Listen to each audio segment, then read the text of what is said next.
Okay, so we'll call this meeting to order. This meeting of the Grafton Planning Board is being conducted entirely remotely pursuant to Governor Baker's March 12th, 2020 order suspending certain provisions of the open meeting law, General Laws, Chapter 38, Section 18, and the Governor's March 15th, 2020 order imposing strict limitations on the number of people that may gather at one place. We'll call the roll of the people who are expected to participate. Just to make sure that we can all hear everybody, I'll call the roll. Mr. Hassinger, I'm present. Mrs. Hassinger or Ms. Hassinger, Present.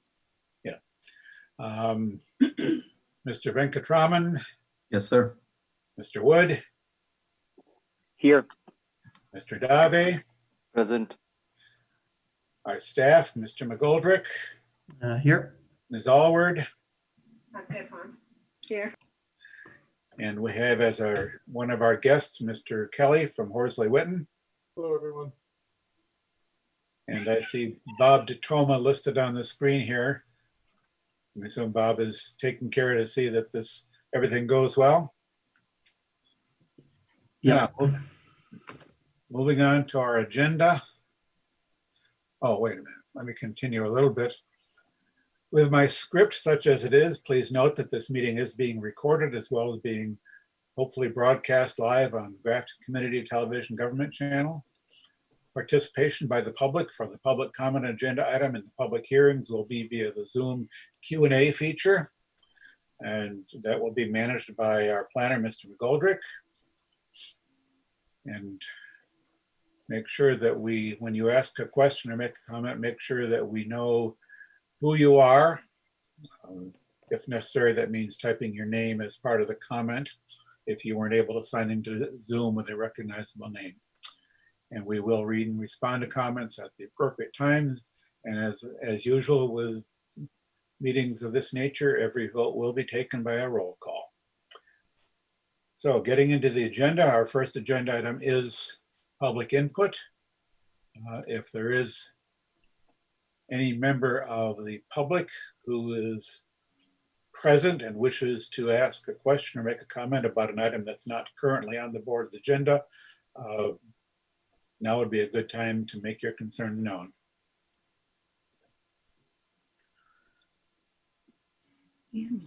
And seeing none and hearing none, we'll move to our action items. The first action item is the draft decision on the request for special permit and site plan approval at 5 Waterville Street.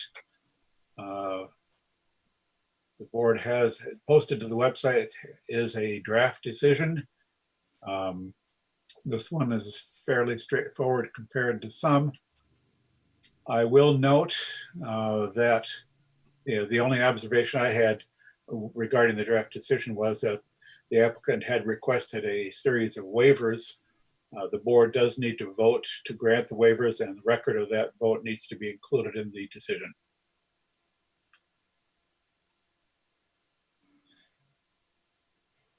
And momentarily, the decision is now on the screen. Are there any other comments or items to note about this decision?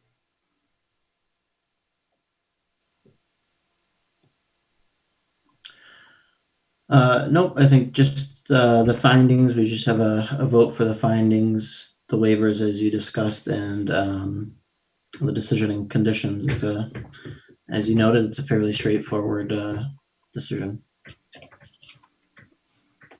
But we can certainly modify it in any way the board sees fit. I guess if there is no discussion, the chair might be willing to recognize a motion to grant the requested waivers, approve the findings, and I never quite know how best to word this, but might there be a suitable motion offered? So So moved. moved. All right, and I think I heard a second. Second. Yes, moved and seconded that the board approve the decision, including all the findings stated therein as written, including granting all the requested waivers. and approving granting the decision with the conditions that were noted, something like that. Any discussion? I just have one comment for staff, just for future things, because it's a pet peeve of mine, so to speak, is that under findings for F2, the font changes like midway through that finding. And there might be a few other spots in this that when I skimmed, but it's just a very nitpicky pet peeve of mine. It doesn't affect our vote tonight or even require a change. Just wanted to call it out. Well, you gotta be looking sharp Um, to see that. At least on my screen. I don't see it on my screen either. Well, At least on mine, I think maybe he's right. but yeah, I don't- either way.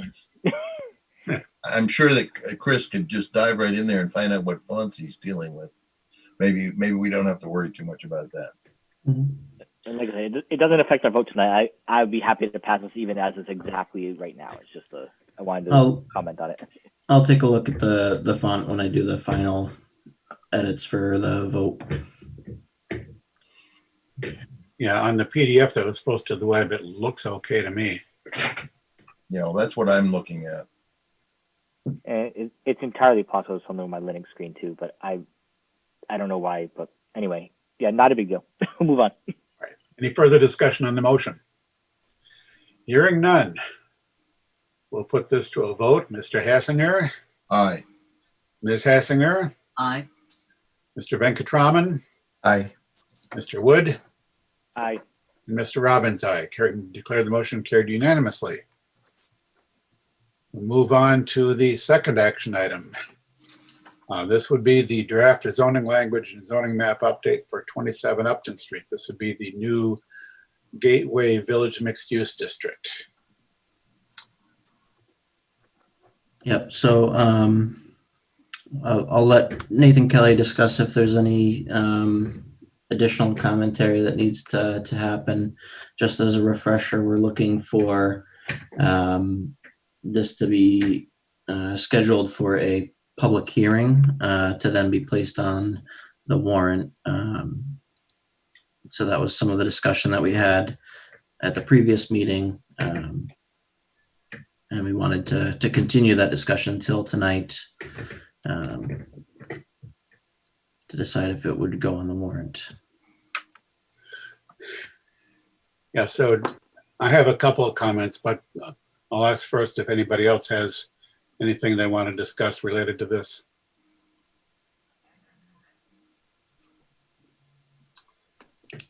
What did we say the last time about getting public interaction with us before we commit to wording? Anything? I don't recall anything offhand. Okay.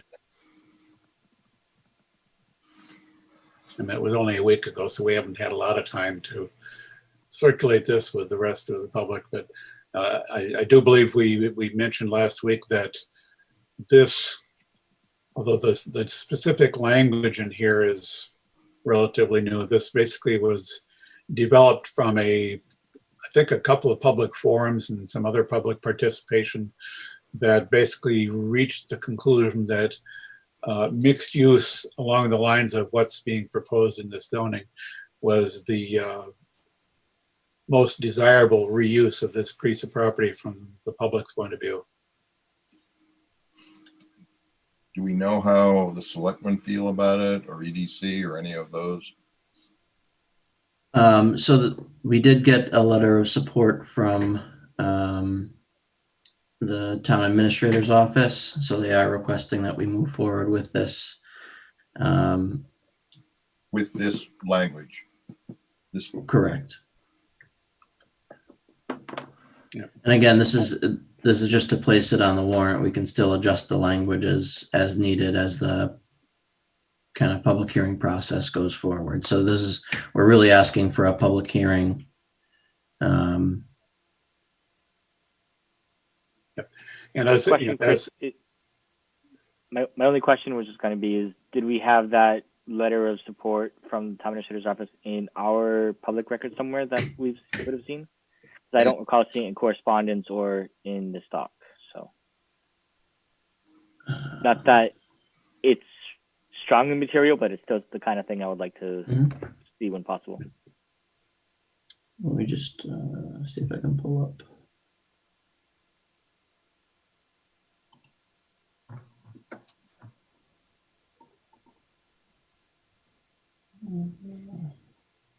I do know that I saw it, so but I don't see it in our meeting materials for tonight. So I apologize for that. I can include that.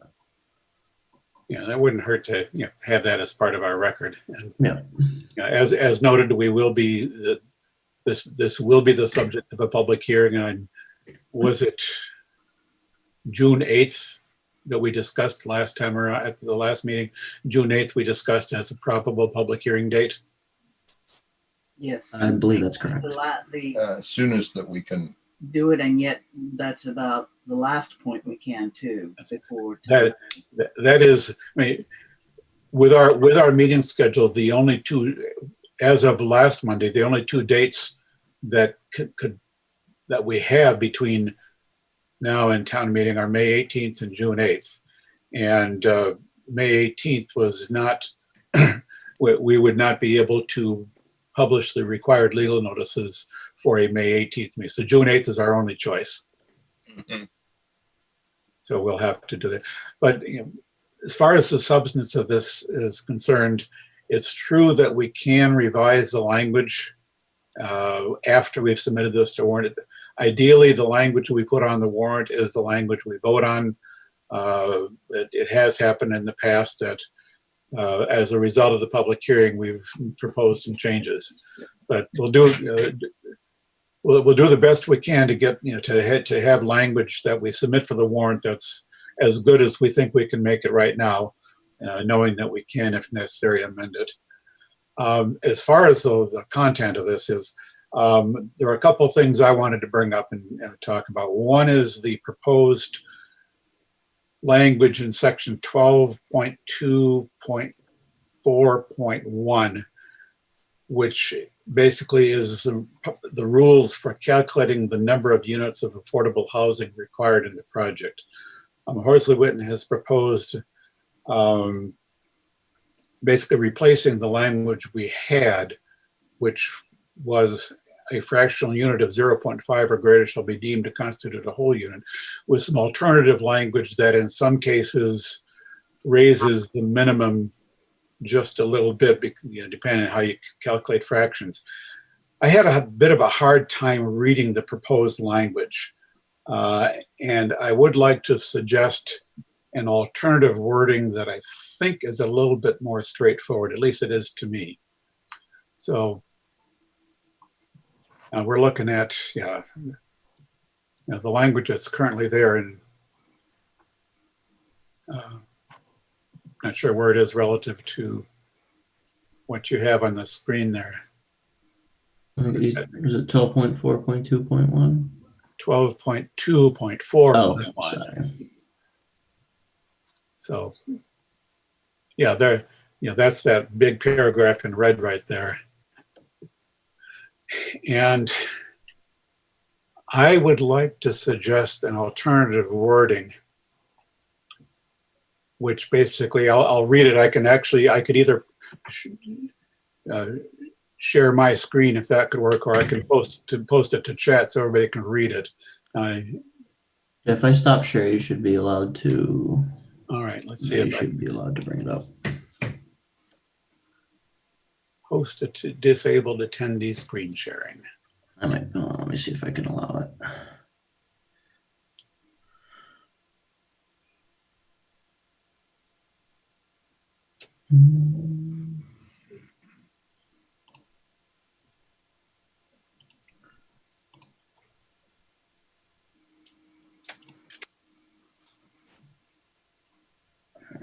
Yeah, try now. Let me see, where it is.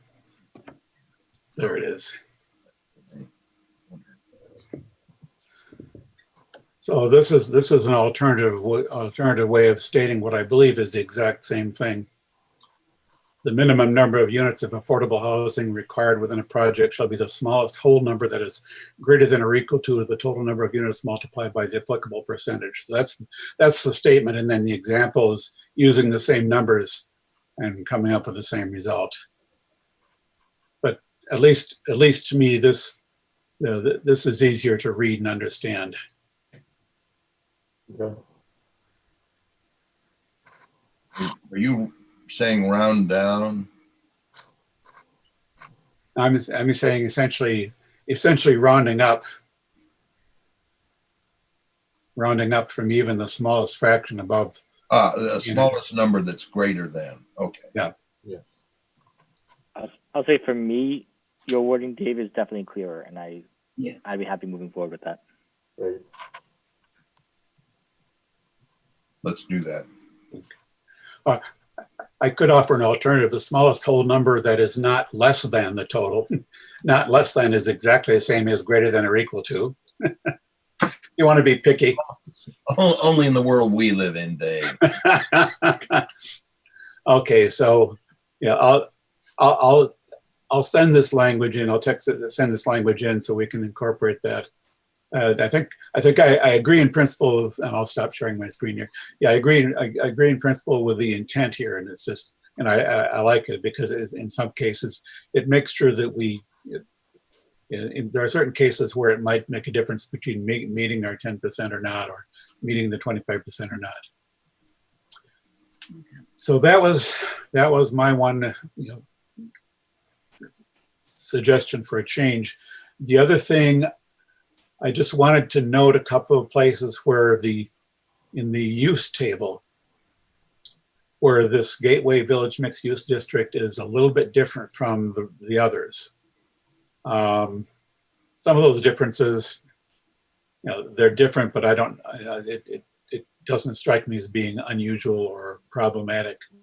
The first one I noticed, though, which did strike me as a little bit odd, although I don't think it would ever come into play in this particular district, was that the proposal for the Gateway Mixed Use District allows raising of crops on a parcel of over 5 acres, where that's prohibited in 2 of the other mixed use districts.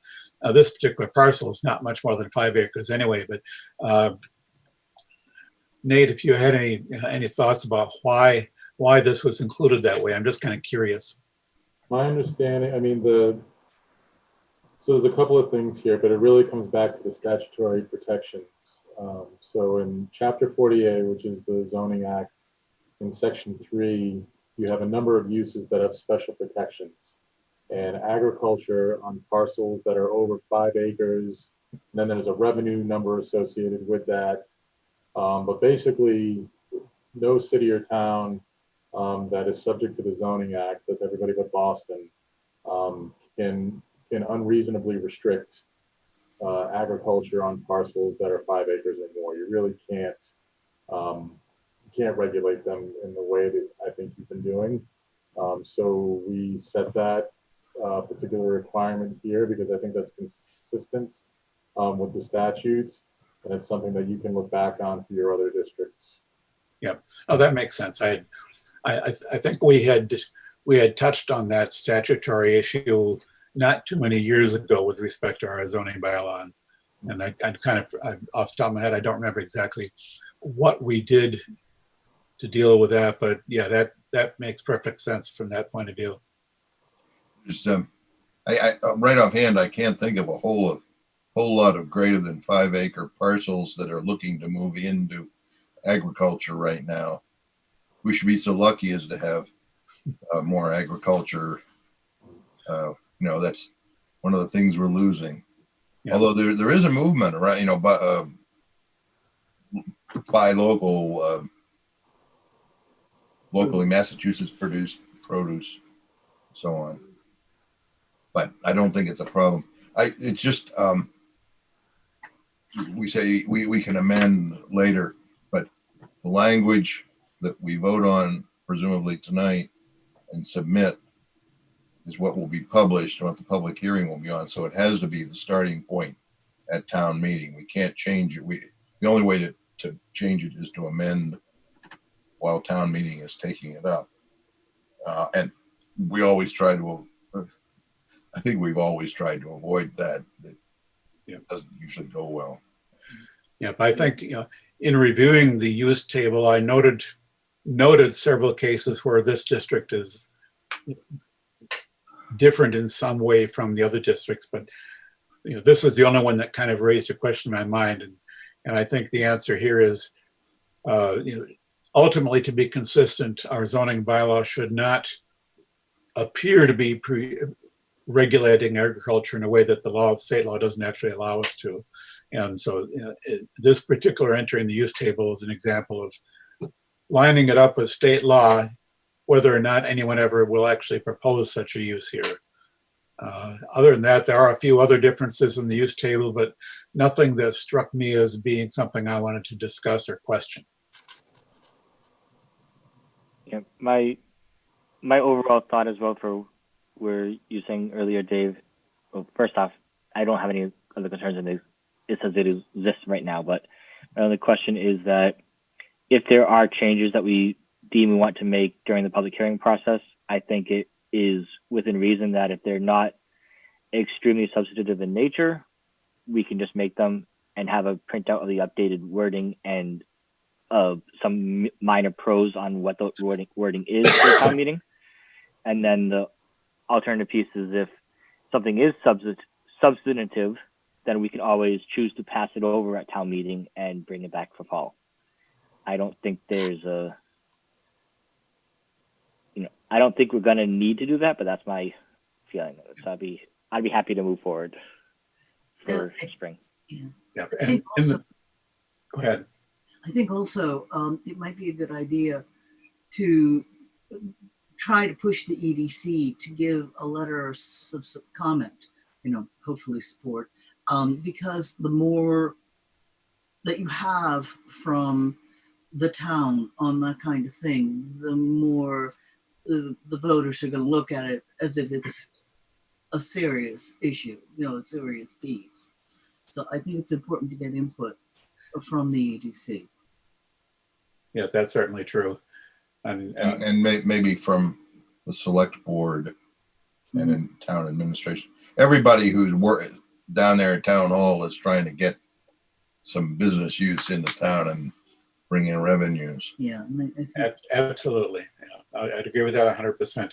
And just to go back for a moment to what you were saying, Justin, about amendments, we have in the past, when necessary, when the public hearing on a zoning bylaw warrant article does end up with a conclusion that a change needs to be offered, what happens is we try to publicize that ahead of time, just as you suggested. I think we've done that.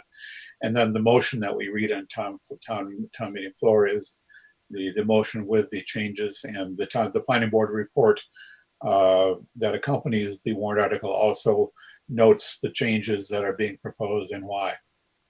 So it's not something that's difficult to handle at all. I don't remember the original motion being modified from what was published. In any case, not going to make a whole lot of difference here, but just want to be careful. We all, people are coming thinking what is in the warrant article is the language that they're coming for. Yeah. So we'll cross that bridge if we come to it. Meanwhile, I suppose it would be appropriate for the board to actually formally vote to place this on the warrant and to schedule a public hearing. So I'll move that we place this amendment to the ZBL as drafted on the warrant, as well as schedule a public hearing for June 8th, 2020. And I'm assuming when you said as drafted, you mean the language as proposed with the one modification we discussed. That is accurate, yes. Did I hear a second? second. I see Prabu's hand up. Right, I seconded, but I was on mute, but that's fine. Okay. Linda seconded. All right, motion made and seconded. Is there any discussion? Notice. I had something. Any discussion?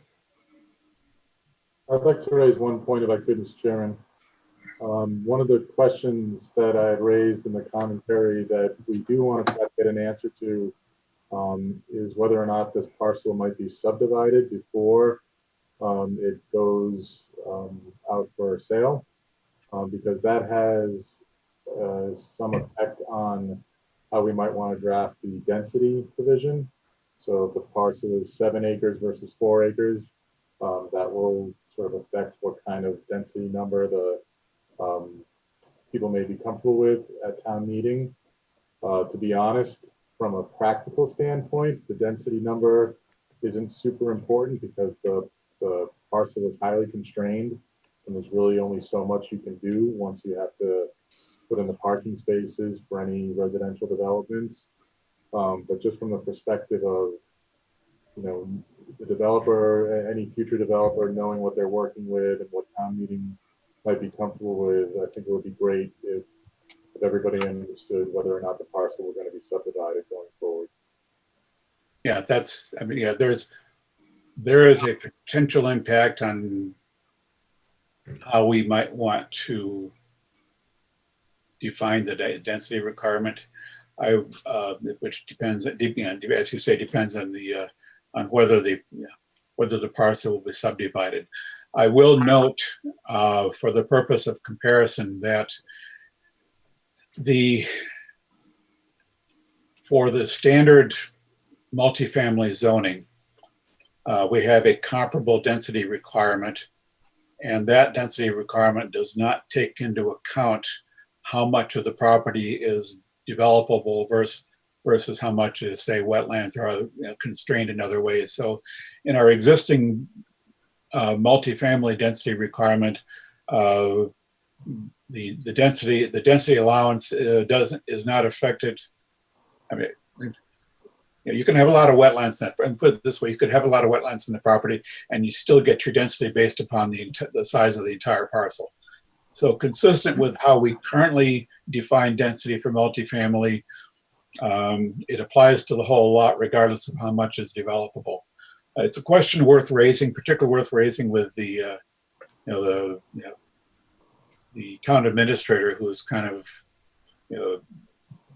been, I think, pushing this the most as far as trying to market it, and it doesn't make much difference to the developer. It may make some difference to town meeting if the question is raised. Well, how much can we build on this little piece of property?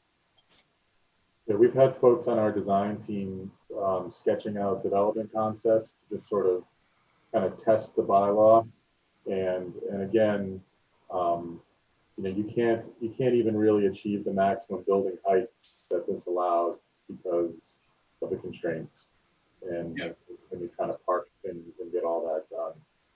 So there are other standards here and other constraints that are going to be more important than the density limit.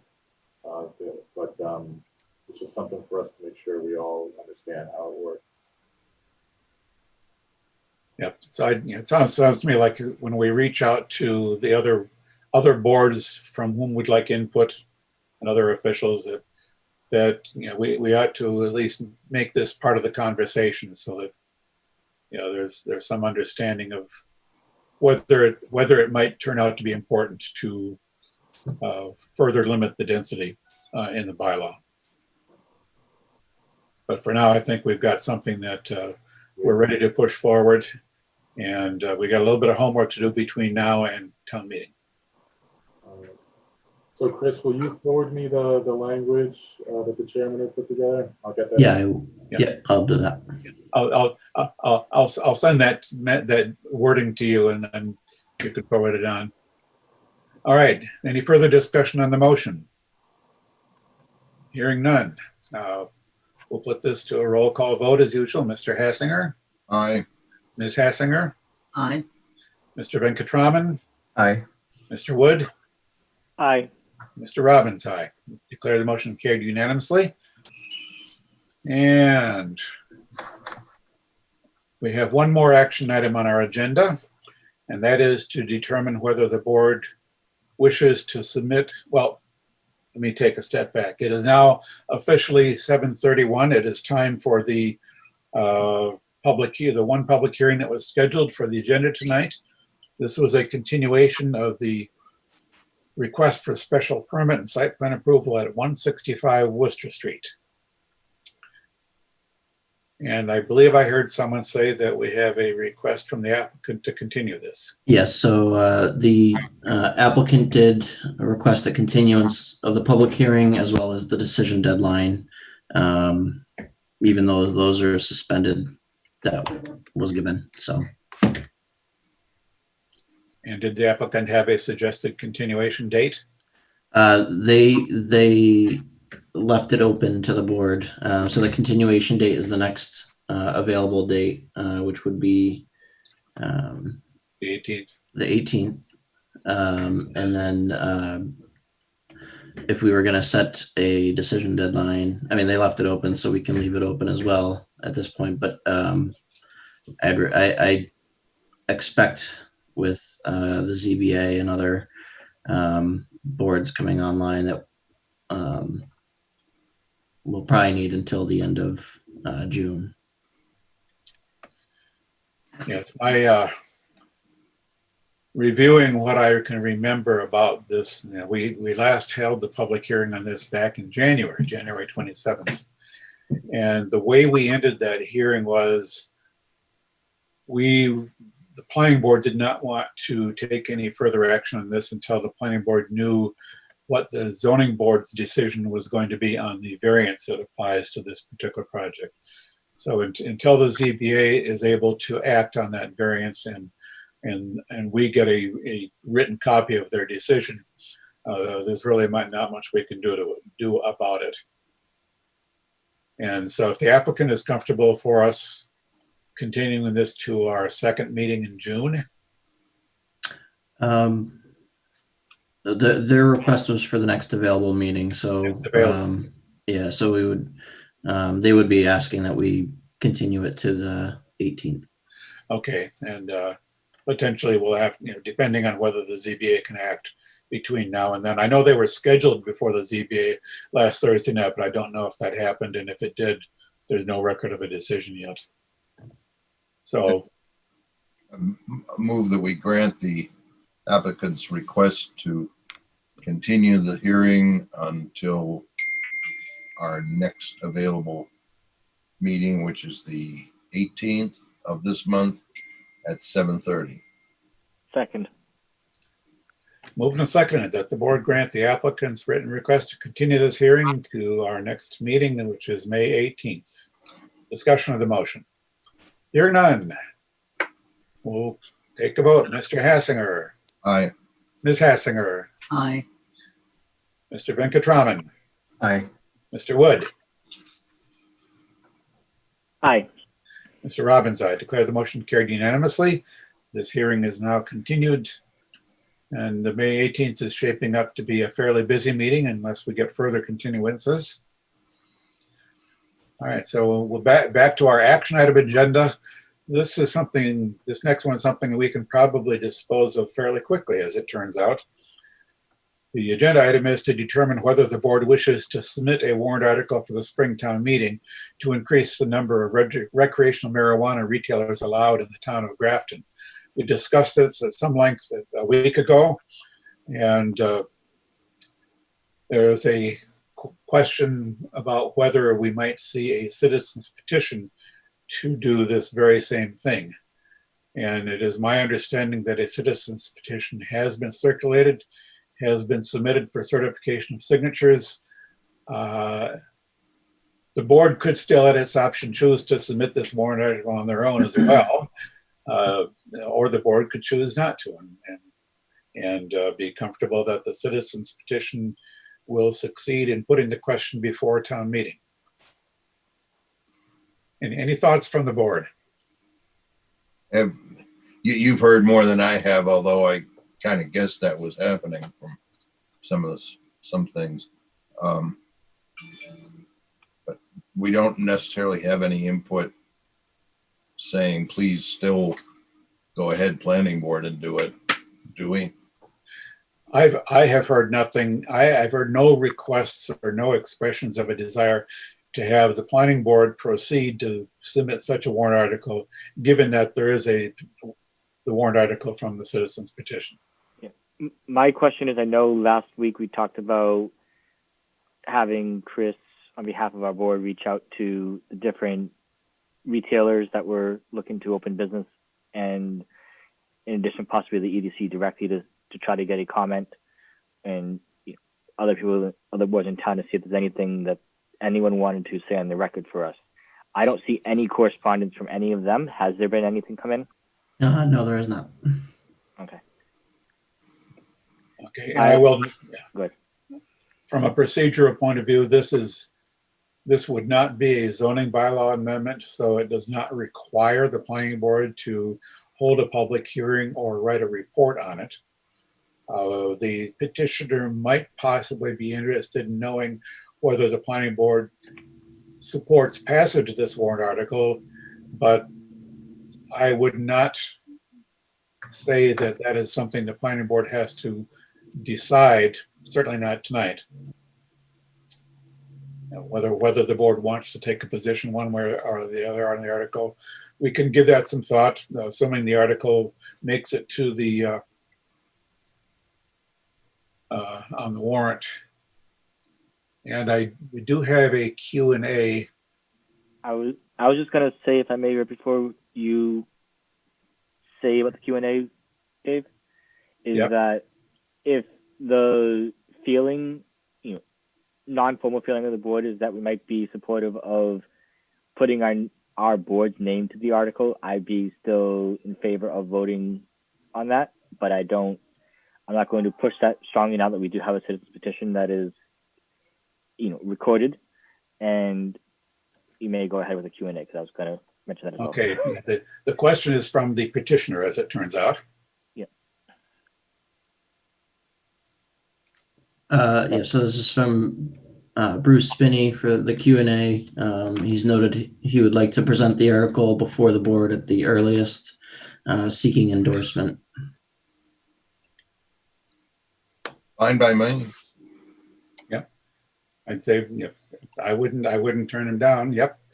Let's say unless someone has another idea, I'm going to suggest our next meeting, May 18th, at which Mr. Spinney can present the warrant article to the board, discuss it, and as he just said, he will ask us for our endorsement. So give some thought to that. But any other comments on that right now? Yeah, the 18th or at his convenience. The 18th should be a problem in some way. Yeah, so. Oh, and there's a comment from Bruce as well. The petition has been certified. So it's a definite go. Congratulations. So let's tentatively plan on the 18th. Bruce can work that out with staff if necessary to make sure we get it on the agenda if that's convenient for Bruce. And that's 2 weeks from now, and the rest of us can give some thought. And going back to the point Justin raised, if we can get any input from the potential retailers, all the potential retailers to whom this might or might not apply, get some input from them as far as their thoughts on the desirability of increasing the limit, Understood. and inputs from many other boards. I'd be particularly interested in hearing what the EDC has to say about this. So, one question was, when we say endorsement by the board, this is the endorsement by the board on the citizens petition, right? That's what we're talking about. that's what he's asking for. Oh. Alrighty. And so just one question. So is it just to have so this warrant will already go for the vote before the public, irrespective of our endorsement, right? Correct. So our endorsement either way I think it's to really weigh in that the board is either backing it up or not backing it up, right? Yep, as I see it, this board could say, we think town meeting should vote for this. This board could say, we think town meeting should vote against this. Or this board could say, we'll leave it up to town meeting. We neither endorse it nor oppose it. So we have at least 3 ways we can come down on it. All right, thank you. Because this board could also just not say anything. Well, yes, we could say We're not that. called upon to say anything. Right, as we noted before, this is not a zoning bylaw amendment that requires the board to take a position. And as a citizen's petition, anything that is ratified as a citizen's petition ends up in the town meeting floor. So all an endorsement, even from us, even if we said, no matter what we say, is a personal statement by each member, frankly. Well, Because when It we have that conversation in 2 weeks when okay, Bruce comes to us, okay, right? and I'll let that be. All So righty. we're not doing anything with this.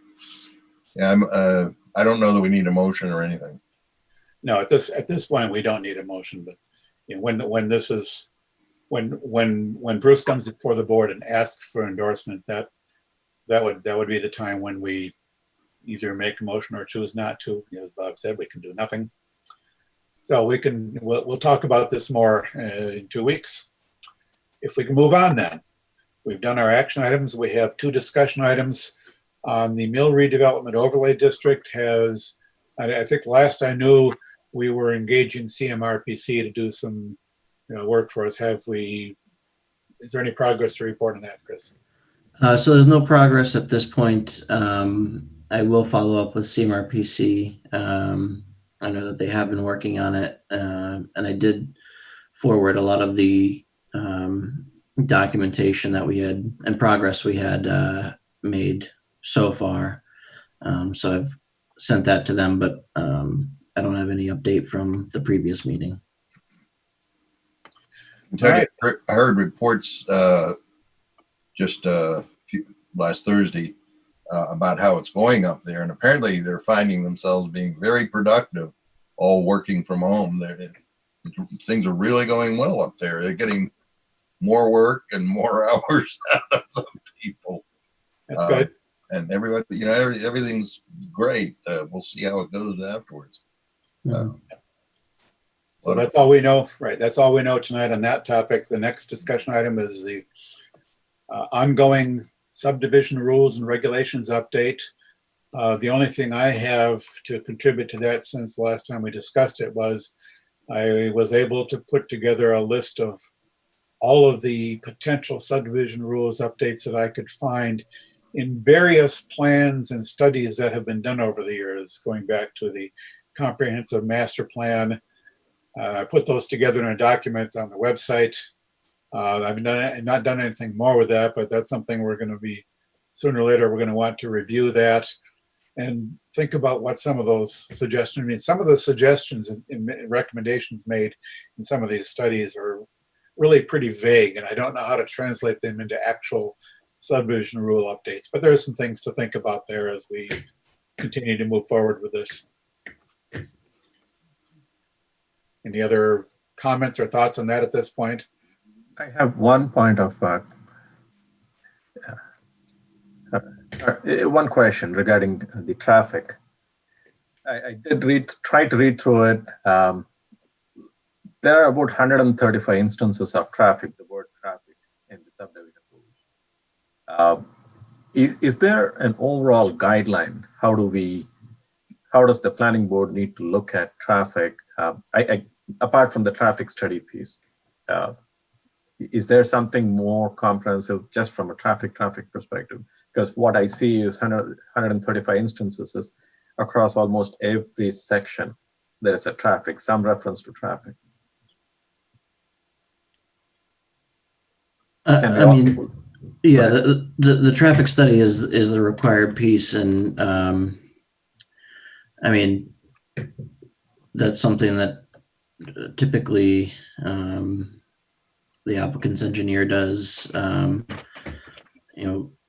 If that's something that we wanted to bolster, we could potentially look into similar to the third party, how Graves does a peer review of our regular engineering support. There may be options to do something like a traffic peer review. Maybe I'm not. I don't know if I'm understanding the question, but Of the review of the rule or the question in a given case. it would be in a given case the actual. But we've had peer reviews Mhm. in some cases. Yeah, the most recent I remember for peer review for that was the one the Brigati Village we did a peer review. Yes. Yeah, no, we certainly do peer reviews of traffic on occasion when we feel it's necessary. I'm guessing maybe Prabhu, part of your question is just a little bit broader than that, because as you point out, traffic is mentioned all over the place in the subdivision rules and regs. And there's one specific section about traffic studies, but you're maybe wondering whether there's something that's sort of somehow broader. That's not just about traffic study, but is there something additional that should be written to sort of summarize everything traffic related? Right. And Absolutely. the answer is there's probably, unless you probably would have seen it if it was there. So that may be something to think about as we go through this, is that should we be saying something more comprehensive, or somewhat more general in nature, something that kind of unifies all of the traffic things that appear there. And so it's that may or may not turn out to be easy to do, but you're looking for, is there something we need to, is some way of summarizing or stating in one place everything traffic related, including this traffic study, but anything traffic related that's not covered by the traffic study. Right. It's a good point to raise. And for someone who's reading through this and hasn't looked at it, in detail before, that's the kind of question that can come up, and it's a fair question. And for those of us who've read it a lot, we kind of know what we think is there, and if we've been on the board for a good many years, some of us more than others, been working with us so long, we just kind of know how things go. But for someone who's less familiar with that, maybe some additional language should be in there, some additional discussion should be in there to kind of clarify or bring together some various parts and pieces. If I may ask a clarifying thing, I think I heard this question in what Prabhu was asking, and I'm going to ask to see if this was even in there. Was part of the question if there is some objective standard that we can use to narrow down how we evaluate a traffic study and traffic guidelines, so that we can, for better identify as a consistency measure that we think these things are needed, rather than it being as interpreted by each individual as it currently is. Yes. Okay. So very generally speaking, right? I was as I was reading through it, it's very easy for me to get lost in a lot of this. And then I was trying to focus on, is there one piece that I can at least focus on to start with? And I was trying to see about traffic. I was not able to comprehend I was hoping if something could pull all these pieces together. Under what conditions you would do a traffic study? What should we look for within a traffic study? Any guideline. It's like coding standards. It can be a very broad statement to say, hey, can we have coding standards? Okay, is that even a statement? Right? Okay, do we have design standards? Do we have architectural guidelines? Perhaps the technical folks on the call. But if you pull that all together and say, this is what is the developer's manual, that's what I was looking for to see. Is there a way to pull all things traffic together? And that I thought would at least help some of the newbies on the board. Some of that's probably found in the Institute of Transportation Engineers. Okay. But yeah, for someone reading our subdivision rules, something like that could turn out to be helpful. It's something worth looking into. I know we rely on, just as a related example, we rely pretty heavily on some mass highway design and construction standards. We refer to those in the subdivision rules. And one of the items I have yet to really get to is the way we refer to them is it'll be familiar to someone who is familiar with all that stuff, but to many of us on the board reading it, when you first read it, you're not at all sure what they're talking about or the references to the mass highway stuff. So there's a little bit of clarification that could be used. And I'm thinking that some of the same sort of thing may apply here. In the traffic study, we do refer to lean heavily on the Institute of Transportation Engineers. There may be some publications of the ITE that would be worthwhile consulting, maybe even drafting some subdivision rules language to sort of summarize that or explain it briefly, something like that. Not going to try to work it out tonight, obviously, but it's a topic that we can put our minds to. I think that the ultimate standards and evaluation are things that we individually should do. That's something we're elected, that's policy, I think. A major input is the traffic study in all the cases where one is required. There are other inputs from anybody who has something to say about it, and our own observations. And I think all of that is for each of us to take into account as we make our decisions. Traffic is always something that folks come in and are concerned about, and we can't anticipate what the situations will be. There's always a strong argument. The ITE says something is adequate, so when you get that, the question becomes, you got to have a strong reason to go against it. But there's a lot along the way there. Yep. No harm in looking. No, that's the idea. We'll see if there isn't something we can come up with that would be helpful there. Anything else on subdivision rules? Moving on then to general business. I don't believe we have any bills. No bills. Natalia is shaking her head no. And minutes of previous meetings, I don't see any of those in front of us for approval. I didn't post them. I need to post some up for the next meeting. I need to, get them all in order. We'll get there. So,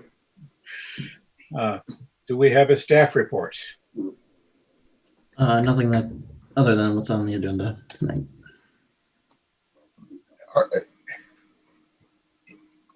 Have you gotten to where you can post stuff on the website and in the files and whatnot from remotely? I'm not sure I'm understanding the question. Well, but in the past, there have been, I'm not in the office, I can't do something, not from you necessarily, but over time. It depends on what paths you have into the systems and whatnot. But, the website hasn't kept up quite as much. Content on the website hasn't quite. But I'm wondering if anybody's going in order to scan a plan to put in the file, or some of the things you can't do from home. Yeah, so the process that we have currently is certain staff goes in twice in the week, and we scan in all the bills and other correspondence, and we are able to remotely upload and update any items. So Okay.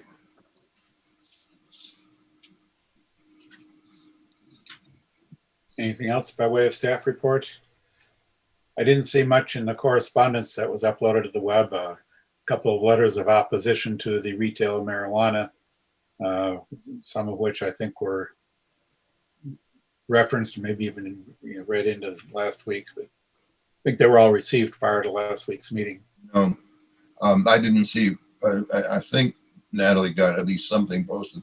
I received an email today and the address on it looked like it was supposed to be sent to Prabhu and me.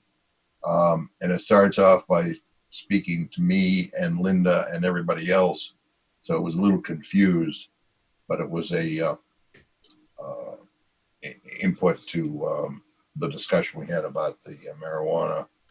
Yeah, there was two letters of opposition that were received, not necessarily related to the placing on the warrant, but more so towards opposition to the concept.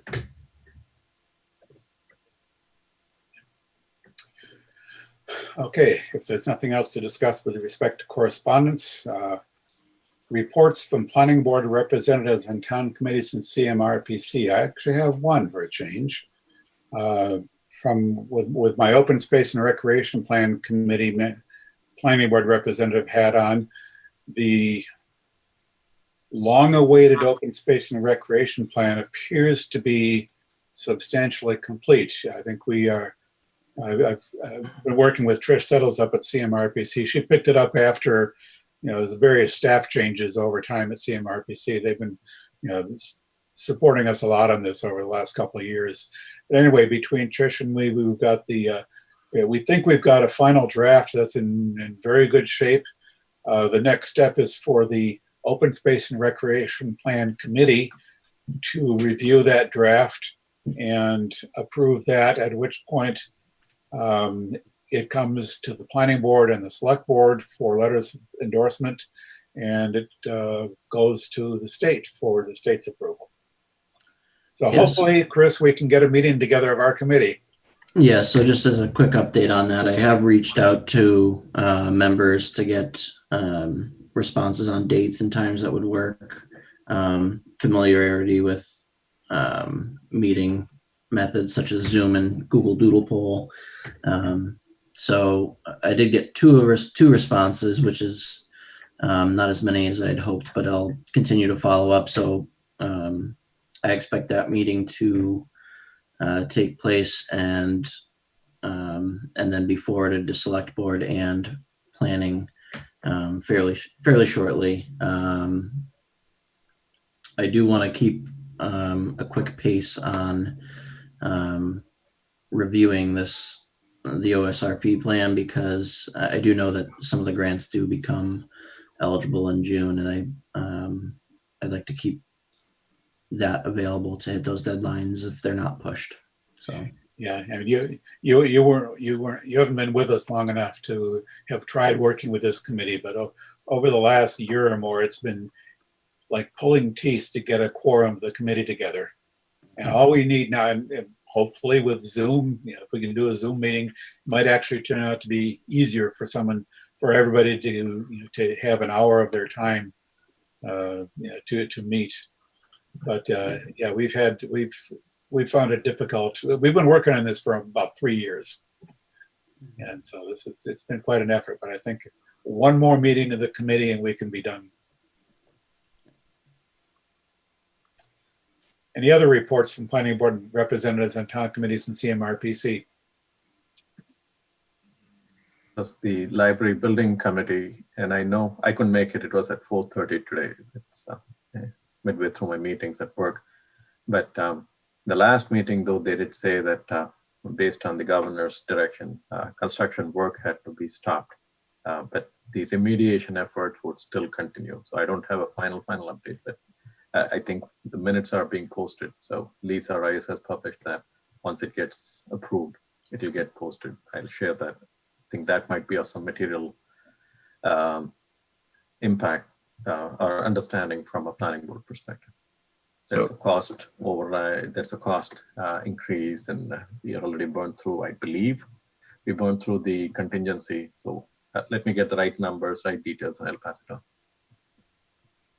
So are you saying that there is some work, of remediation work, Yeah, going to continue? yeah, Because I know that they were meeting to basically shut down the site. right. That was last meeting. Today was the other meeting, which I could not attend. So I don't have the exact status of what happened, what was discussed today.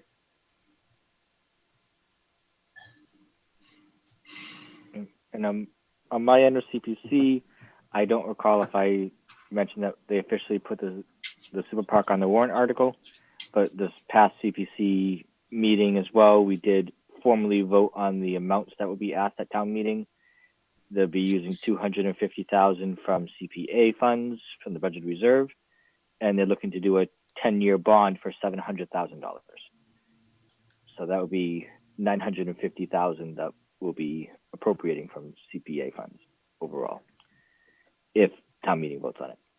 And the other comment from the CPC meeting I wanted to mention is that we did have a discussion regarding CPA funds doing for rental assistance for low income or people that are in need. It doesn't necessarily go off of income, it'll go off of need. The bottom line that I got out of that meeting was that the Affordable Housing Trust will be doing some research and work with another group to help allocate and appropriate funds, but they did not know how many renters we have in Grafton, nor what the amount of need we have in Grafton. That's what we were told at the CPC meeting. The recording got lost due to cloud storage issues, I was told, so that recording will not be up. But there is draft minutes for that meeting posted already, and the intent from discussion there is that we will not be appropriating more CPA funds toward the rental assistance for Affordable Housing Trust at Springtown meeting. And the theory is that we'll still make the Affordable Housing Trust whole again, so to speak, in the fall. So whatever is spent out of their CPA funds, we can appropriate back to them in the fall. That's what the meeting was discussed as. Anything else? Any other items which may lawfully come before the board? Move we adjourn. Second. Moved and seconded that we adjourn. Roll call vote, Mr. Hassinger, Aye. Ms. Hassinger, Aye. Mr. Venkatraman, Aye. Mr. Wood, Aye. Mr. Robbins, aye. We are adjourned. Thank you, everybody.